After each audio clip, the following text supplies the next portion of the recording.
الحمد لله والصلاة والسلام على رسول الله وعلى آله وأصحابه ومن والاه. أما بعد، السلام عليكم ورحمة الله وبركاته. به ما سوال دادن که ذکری بعد نماز را با تمام نمودهایش به ما ذکر بکنید. بارک الله فیکم.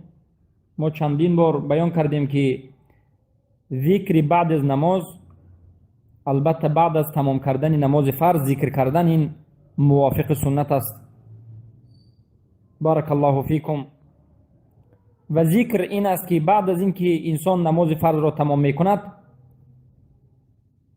استغفر الله استغفر الله استغفر الله اللهم انت السلام و منك السلام تباركت ربنا وتعاليت يا ذا الجلال والإكرام.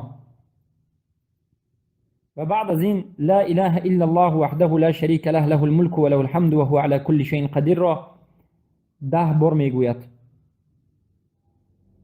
و بعد از این دعاهایی که آمده است به مانند اللهم اعنی علی ذکرک و شکرک و حسن عبادتک، الله به من کمکم کن که تا تو را ذکر کنم و تو را شکر کنم و عبادتم با حسن و زیبا تمام بشود. یا که به مانند دعای اللهم لا مانع لما اعطیت ولا معطی لما منعت ولا ينفع ذا الجد منك الجد،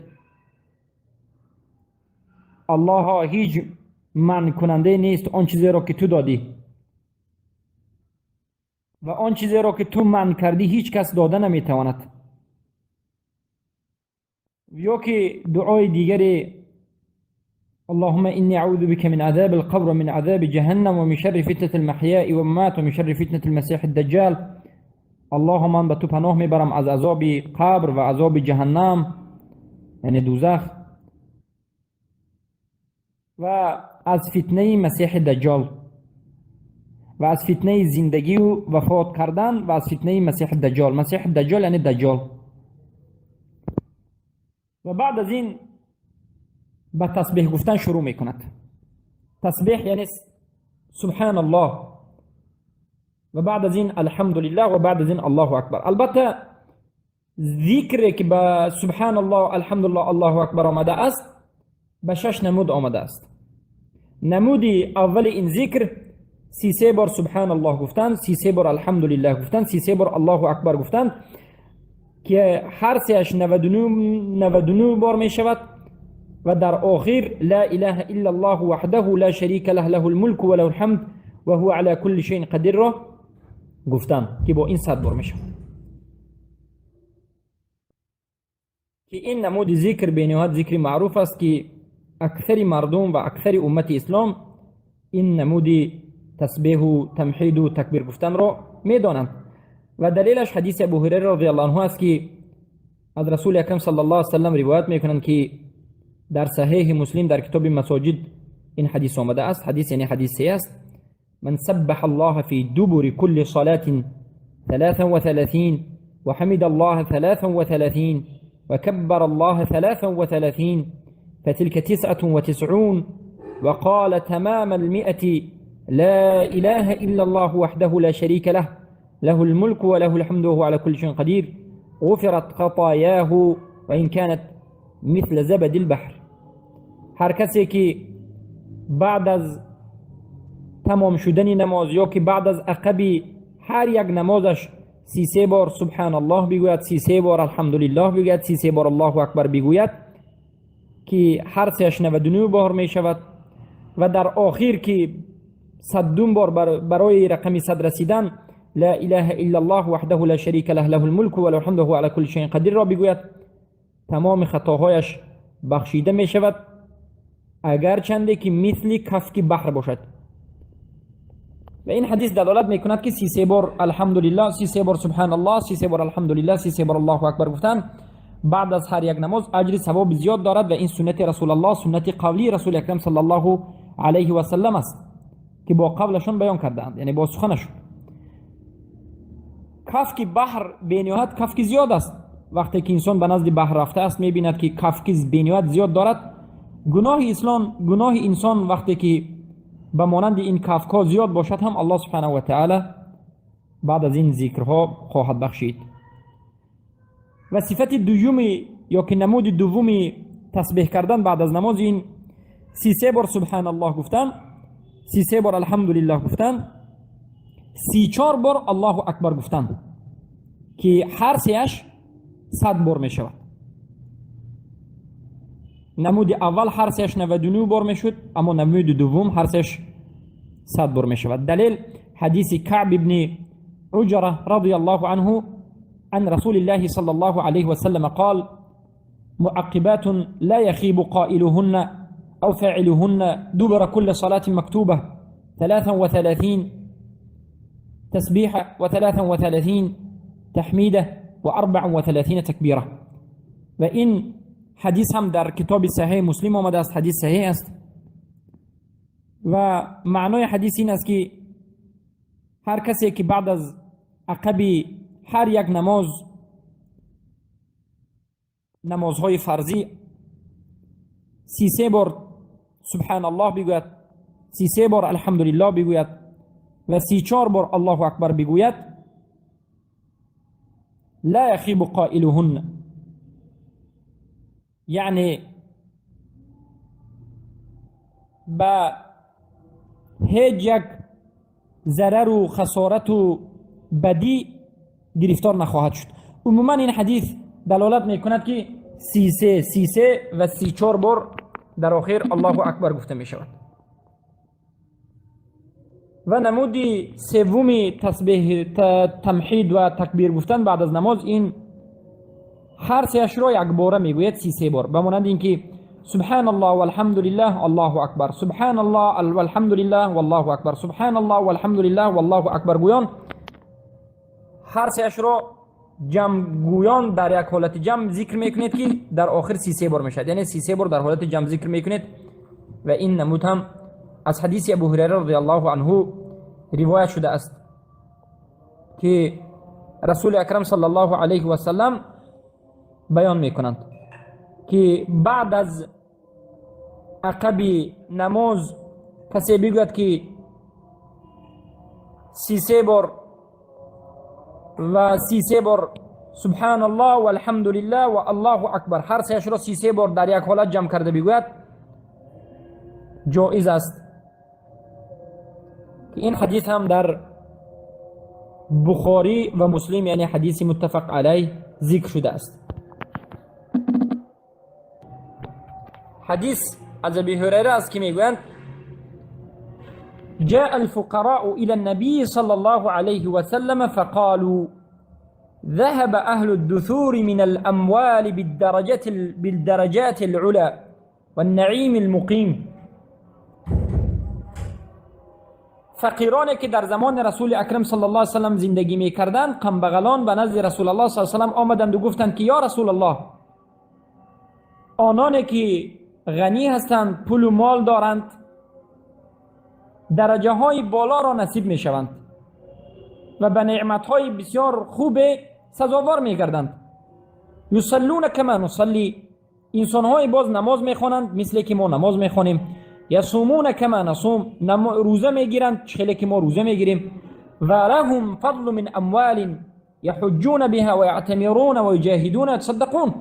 و این چونین از ما زیادی اونها فضل دارند، از پولهایشان حج میکنند و از پولهایشان عمره میکنند و جهاد میکنند و صدقه میدهند. یعنی فقیرها به رسول الله شکایت کردند که به سبب این که پول مال ندارند، اونها از بایها در فضل و در جمع کردن ثواب عقب ماندند، چرا که پولدارها حج میروند، عمره میروند، جهاد میکنند با پولشان و صدقه میکنند، اما ما میگن هیچی نمیکنیم. و هر عملی که ما میکنیم، نمازی که ما میخونیم، روزی که ما میداریم، بایها هم روزه و نماز میکنند مثل ما. اما رسول اکرم صلی الله علیه و سلم گفتند آیا به شما یک عملی را خبر دهم که اگر این عمل را انجام دادید از همه پیش خواهید شد و به شما هیچ کس برابر نخواهد شد تا اینکه این عمل را انجام بدهد؟ گفتند که 33 بار یا که سبحان الله والحمد لله والله اکبر را 33 بار ذکر بکنید. ابو هریره میگن که در بین ما اختلاف شد، بعضی مردم گفتن که 33 بار سبحان الله میگیم، بعضیشون گفتن که 33 بار الحمدلله، 33 بار الله اکبر. و به نزد رسول اکرم صلی الله علیه و سلم بازگشتیم که رسول الله گفت سبحان الله والحمد لله والله اکبر را جمع کنان بگوید تا اینکه 33 بار شود. و این حدیث دلالت میکند که سبحان الله والحمد لله والله اکبر، سبحان الله والحمد لله والله اکبر گویان 33 بار میگوید. و این حدیث متفق علیه است و این نمودی سومی تسبیح کردن بود. اما صفت چهارمی سبحان الله والحمد لله الله اکبر گفتن 10 باری گفتن این کلمه هاست. 10 بار سبحان الله، 10 بار الحمد لله، 10 بار الله اکبر. و دلیلش از ابی هریره رضی الله عنه است که میگویند قالوا یا رسول الله ذهب اهل الدثور بالدرجات والنعيم المقیم. حدیثی که پیشتر بیان کردیم، اهل فقیرها به نزد رسول الله صلی الله علیه و آله آمدند شکایت کردند و رسول الله تعلیم دادند که بعد از هر یک عقب نماز فرضی 10 بار سبحان الله بگید، 10 بار الحمدلله بگید، 10 بار الله اکبر بگوید. پس این دلالت میکند که 10 بار گفتنش هم سنت رسول اکرم صلی الله علیه و سلم، سنت قولی است و در صحیح بخاری این حدیث روایت شده است، باب دعا بعد نماز، باب دعا بعد صلات ذکر است. و صفت پنجمی سبحان الله والحمد لله والله اکبر ذکر کردن، این 25 باری ذکر کردن هر یک این کلمه هاست. 25 بار سبحان الله گفتن، 25 بار الحمدلله گفتن، 25 بار الله اکبر گفتن و 25 بار لا اله الا الله گفتن، یا که در آخر لا اله الا الله گفتن وحده لا شریک له. که این حدیث از زید بن ثابت رضی الله عنه روایت شده است که میگویند امروا ان يسبحوا دبر كل صلاة 33 ويحمدوا 33 ويكبروا 34. فأتي رجل من الأنصار في منامه فقيل له أمركم رسول الله صلى الله عليه وسلم أن تسبحوا دبر كل صلاة 33 وتحمدوا 33 وتكبروا 34؟ قال نعم. قال فاجعلوها 25 واجعلوا فيها التهليل. فلما أصبح أتى النبي صلى الله عليه وسلم فذكر ذلك له فقال اجعلوها كذلك. این حدیث در سنن نسائی ذکر شده است و شیخ البانی رحمه الله این حدیث رو هم صحیح میداند. معنای حدیث اینچنین عموم این است که رسول اکرم صلی الله علیه و سلم به گفته یکی از صحابگان که 25 باری را گویا که خواب دیده است موافق شدند و 25 بار تسبیح کردن و الحمدلله گفتن و الله اکبر گفتن را بعد از نماز جایز دانستند. بارک الله فیکم. صفت ششمی این نمودی سبحان الله الحمدلله الله اکبر، این 11 بار گفتن هر یک این ذکر بعد از نماز فرضی می باشد. دلیل حدیث ابو هریره رضی الله عنه است که قول ابی صالح یکی از دیگران را ذکر می کند که باز به همون حدیث فقیرانی که به نزد رسول اکرم صلی الله علیه و سلم آمده بودند دوام همون حدیث است که در بعض از روایت ها رسول اکرم صلی الله علیه و سلم به این قنبغلان گفتند که 11 بار سبحان الله، 11 بار الحمدلله، 11 بار الله اکبر بگوید، همه اش 33 بار می شود. پس این حدیث در صحیح مسلم در کتاب مساجد باب استحباب و ذکر بعد نماز و صفتی ذکر شده است. بارک الله فیکم. و بعد از این که این ذکر را تمام میکند لا اله الا الله وحده لا شریک له له الملك و له الحمد وهو على كل شيء قدیر را میگوید و آیت الکرسی را میخواند. و بعد از آیت الکرسی اگر صبح باشد و نماز بامداد باشد و فجر باشد 3 بار سوره اخلاص و 3 بار سوره موعظتین را تلاوت میکند و اگر شام باشد 3 بار سوره اخلاص و 3 بار موعظتین را تلاوت میکند. اما اگر ظهر پیشین عصر شام ظهر پیشین عصر و خفتن باشد یک باری سوره اخلاص و قل اعوذ برب الفلق قل اعوذ برب الناس را ذکر میکند و با همین ذکر تمام است. بارک الله فیکم. ذکر بعد از نماز با همین تمام است. عموما مسئله که ما در اینجا خواستیم ذکر کنیم این صفت تسبیح کردن بود که نمود اول 33 بار کردن این تسبیح ها بود. نمود دوم 33 بار 33 بار 34 بار بود. نمود سوم همه اش را در یک حالتی 33 بار ذکر میکنید، سبحان الله والحمد لله والله اکبر، سبحان الله والحمد لله والله اکبر گویان. و نمود چهارم 10 باری گفتن تسبیح بود. نمود پنجم 25 باری گفتن تسبیح ها بود و نمود ششم 11 بار گفتن این ذکرها بود. بارک الله فیکم. و وقتی که این موضوع را گوش کردید و از این سنت های رسول اکرم صلی الله علیه و سلم با خبر شدید، البته شما به همه این سنت ها عمل کنید، نه تنها به یک نمودش. چرا که علما میگویند هر کسی که فقط به یک نمود این ذکر عمل میکند و دیگرانش را ترک میکند، رفته رفته گویا که این ذکر، یک نمود ذکر عادت میشود و هیبتش و لذتش از دلش بیرون میشد. برای همین در بعضی حالت 11 بار، در حالت 10 بار و در بعضی حالت 25 بار و در بعضی حالت 33 بار و در بعضی حالت 34 بار رو ذکر کنید. بارک الله فیکم. با همین صحبت را با آخر میرسانیم.